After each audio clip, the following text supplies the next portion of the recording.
Halo, kali ini saya akan bicara tentang adaptasi film. Adaptasi film bisa dikenal dari buku, dari novel, dan dari berbagai macam nanti akan kita bicarakan. Tapi yang jelas, adaptasi film ini ditanggapi dengan dua hal yang berbeda, yaitu positif dan negatif. Positifnya, orang bisa melihat secara visual apapun yang ada di situ, kemudian mereka mengapresiasi, bahkan mungkin bisa seperti menerjemahkan apa yang diinginkan oleh pembaca. Kalau negatifnya, mereka mengatakan bahwa buku dan film tidak bisa diadaptasi atau tidak bisa diterjemahkan. Dan biasanya dilihat buku jauh lebih baik atau filmnya jauh lebih baik, dan mendapat sesuatu yang negatif lebih dari satu dan yang lainnya.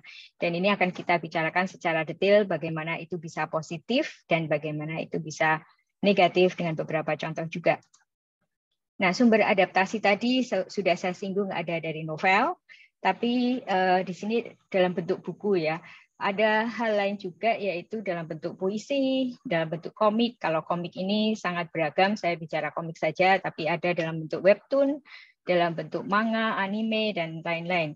Kemudian juga dalam bentuk video game dan lagu. Lagu juga bisa diadaptasi menjadi satu film. Kemudian di sini ada dua hal dari webtoon, yaitu tentang Terlalu Tampan, kalau tidak salah judulnya. Kemudian di bawah ini tentang Rurouni Kenshin, itu dari anime Samurai X itu. Lalu dibuat ada manganya, kemudian bahkan mungkin di awal adalah manganya, anime, kemudian menjadi film yang ditanggapi dengan positif oleh para penontonnya dan juga para penggemar Samurai X. Nah, ini ada Robert Stam tahun 2000 menyebutkan kritikan adaptasi film ini ada 6 yang dilihat dalam bentuk negatifnya ya. Jadi yang pertama adalah ketidaksetiaan.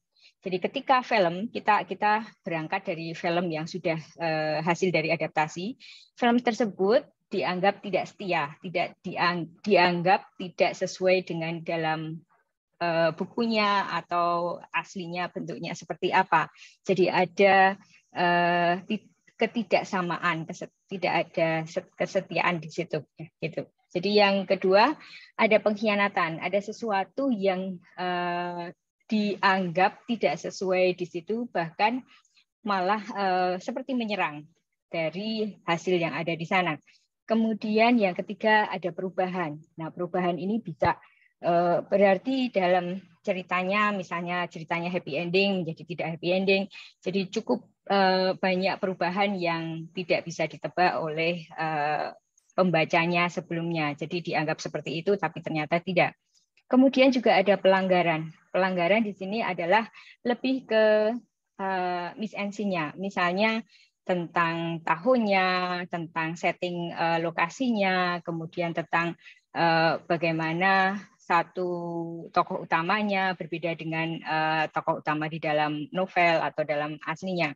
Kemudian vulgarisasi ini lebih ke bagaimana efek dari pemunculan dalam bentuk visual itu dianggap lebih vulgar, lebih terbuka. Misalnya dalam novel itu tidak disebutkan, tapi di situ dimunculkan dan lebih vulgar. Kemudian yang keenam adalah penodaan. Penodaan ini lebih dianggap sebagai sesuatu penghinaan ya. Jadi kalau alur ceritanya itu dalam novel, saya sebut novel saja ya.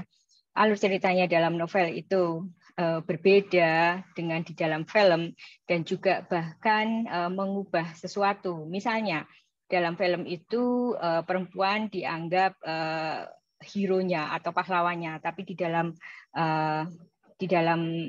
filmnya itu berubah, atau di dalam novelnya itu ada sesuatu yang diubah dari sesuatu yang positif menjadi negatif atau negatif jadi positif. Jadi dianggap sesuatu yang berubahnya lebih ke menghina aslinya.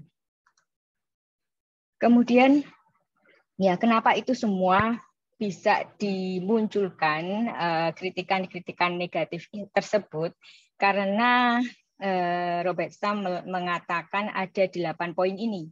Jadi sebenarnya film adaptasi entah itu dari buku atau novel, dari puisi, lagu, dan anime dan lain-lainnya itu sebenarnya tidak bisa diperbandingkan karena yang pertama mediumnya saja sudah berbeda. Kita melihat dari sisi medium visual dan juga tidak hanya membaca dalam bentuk teks dan kata-kata, tapi juga ada banyak yang lain. Kemudian yang kedua, persepsi. Persepsi ini lebih ke ketika kita membaca, kita punya persepsi, dan pembaca satu dan yang lainnya itu mempunyai persepsi yang berbeda. Nah, ini tidak hanya dalam satu bacaan yang sama, tapi ini sudah menjadi medium yang lain dalam bentuk film. Persepsi tersebut juga akan sangat berbeda sekali. Misalnya, deskripsi cantik di situ mungkin berbeda dengan yang dimunculkan oleh sutradara di sana. Dipilih aktornya siapa, dipilih orangnya tinggi atau memakai baju seperti apa, itu persepsinya dalam tulisan berbeda. Mengapa itu bisa terjadi? Karena ada hal nomor 3 ini, detail. Nah, kadang teks aslinya itu detail sekali sehingga malah tidak bisa diwujudkan dalam bentuk visual. Contohnya dalam Perahu Kertas tahun 2012 waktu itu, dibentuk filmnya 2012, kemudian Perahu Kertasnya itu tahun 2000-an novelnya. Nah, dalam penulisannya itu Dewi Lestari menulis ada jam tangan kura-kura ninja. Saya mengalami prosesnya ketika Dewi Lestari mencoba mencari jam kura-kura ninja di tahun 2012. Itu sangat susah sekali. Karena itu terlalu detail bahwa Hugi suka memakai jam kura-kura ninja dan itu menjadi salah satu identitas dia. Dan itu penting. Nah, itu proses detailnya. Dan terlalu detail. Tapi kalau tidak detail juga susah. Misalnya kalau di orang barat kan matanya bisa berwarna-warni ya. Nah, ketika matanya tidak disebutkan, misalnya kayak Harry Potter itu matanya berwarna abu-abu dan biru, misalnya begitu. Nah, kalau tidak ada bentuk warnanya, lalu dimunculkan dalam bentuk film ada warna coklat atau ada warna hitam atau abu-abu, itu bisa menjadi masalah juga ketika pembaca menginterpretasikan sebagai warna yang lain. Termasuk ketika peran utamanya itu kulit hitam atau kulit putih. Nah, bayangan orang-orang mungkin kulit hitam atau kulit putih, tapi berbeda di dalam filmnya karena tidak detail tadi. Kemudian tentang musik. Dalam teks tidak ada musik, hanya disebutkan saja musiknya keras atau mungkin kalau ada sebutan lagu apa masih mending ya. Tapi kalau tidak ada musik seperti apa yang dituliskan dan itu juga agak susah dituliskan dalam bentuk kata-kata. Jadi sutradara harus menginterpretasikan atau menerjemahkannya musiknya seperti apa. Kemudian efek suara. Mungkin kita hanya membaca ada suara aneh di belakang. Aneh itu seperti apa? Persepsi orang aneh itu juga berbeda. Menakutkan juga berbeda. Jadi efek suara itu disesuaikan dengan efek suara dalam bentuk film seperti apa. Misalnya horor sudah punya genre-nya. Misalnya sci-fi atau di luar angkasa, mereka juga sudah punya efek suara tertentu. Dan itu disesuaikan. Kemudian untuk pembiayaan. Nah, dalam novel menulis tinggal menulis diterbitkan. Tapi ketika membentuk tulisan itu dalam bentuk benda nyata, itu kan ada biayanya. Kalau dari sisi musik tadi sudah keluar biaya, kemudian dari sisi jam tangan misalnya, propertinya, misalnya lokasinya satu di laut, kemudian satu di gunung, kemudian luar angkasa juga harus membentuk CGI. Kalau ada CGI jauh lebih murah ya. Tapi kalau ada hal-hal lain yang tidak bisa di CGI-kan, nah itu harus membentuk satu properti yang mahal. Kemudian POV. POV itu adalah point of view. Nah, bisa saja ini dalam bentuk perubahan yang dikritik tadi ya. Misalnya di dalam novel itu point of view atau orangnya yang bicara itu memakai kata aku.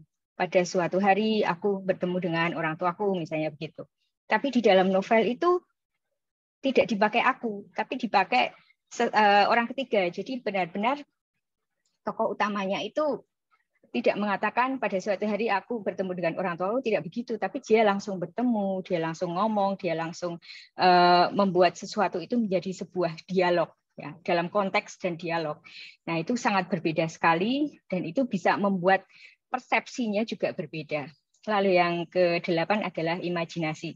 Sebenarnya semuanya ini ya adalah imajinasi, karena kita pasti punya imajinasi yang berbeda dari satu orang ke orang yang lain, dan bahkan ini melalui medium yang sangat berbeda.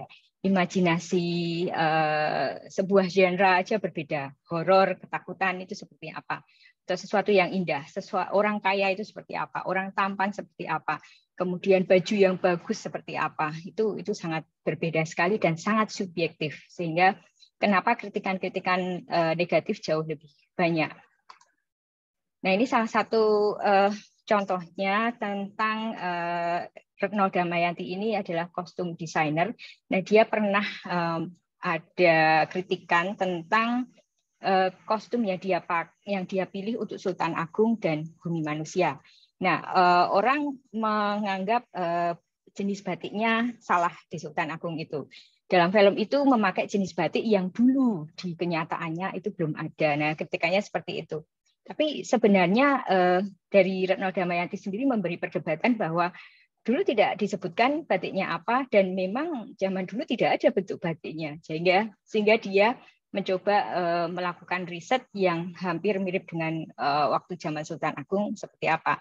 Kemudian tentang Bumi Manusia adalah dia dikritik katanya memakai resleting. Resleting zamannya Bumi Manusia belum ada, itu hanya sekarang. Nah, tapi ternyata tidak terbukti. Jadi banyak sekali orang-orang suka membandingkan dari sisi novelnya, dari sisi kalau itu kenyataan atau sejarah, itu dari sisi sejarahnya zaman dulu tidak ada, dan itu sangat ingin oleh awak film itu disamakan dengan kenyataannya, tapi tetap saja ada kritikan-kritikan yang entah berdasar entah tidak. Nah, yang kemudian yang tentang fashion designer ya, tadi sebelahnya adalah tentang resleting tadi. Jadi semua itu sebenarnya pakai tali. Kemudian ada dua film ini. Ada film Lolita tahun 97, itu dari novel juga. Nah, ini masuk dalam penerjemahan yang berbeda. Jadi di novelnya Lolita itu sebagai perempuan yang baik dan bagus, tapi dalam filmnya itu kelihatan dia menjadi negatif, menjadi penggoda pria, dan cara menerjemahkan gerakan dari tokoh wanitanya itu menimbulkan kesalahpahaman bahwa perempuan itu sangat bisa menjadi objek, sangat ingin dibutuhkan oleh pria. Hal-hal seperti itu yang negatif terhadap wanita. Tapi itu dalam filmnya, jadi dianggap seperti itu, di novel tidak. Nah, yang positif di sini adalah Arcane. Nah, ini kan dari game kalau nggak salah League of Legends ya, mendapatkan nilai sempurna di situs review film IMDb sama Rotten Tomatoes. IMDb sekitar 9, itu tinggi. Kemudian Rotten Tomatoes itu sekitar hampir 10 kalau tidak salah. Nah, itu dianggap sangat mewakili dan semuanya sangat mirip, sehingga mendapatkan nilai sempurna dari sisi film adaptasinya. Nah, ada banyak lagi contoh-contoh film-film yang berdasarkan novel. Nah, yang paling susah adalah yang film fantasi ya, seperti yang Hobbit ini, Lord of the Rings, kemudian ada Harry Potter. Nah, itu kita bisa membayangkan dunia sihir itu seperti apa. Kalau dalam novel kita bisa secara liar seperti apa, tapi begitu dalam film ya kita mengapresiasinya adalah kapasitas film itu seperti apa, sejauh mana properti alat atau dukungan-dukungan dari pembentukan konstruksi produksi sebuah film bisa sampai di mana, karena pasti akan berbeda. Gitu. Terima kasih.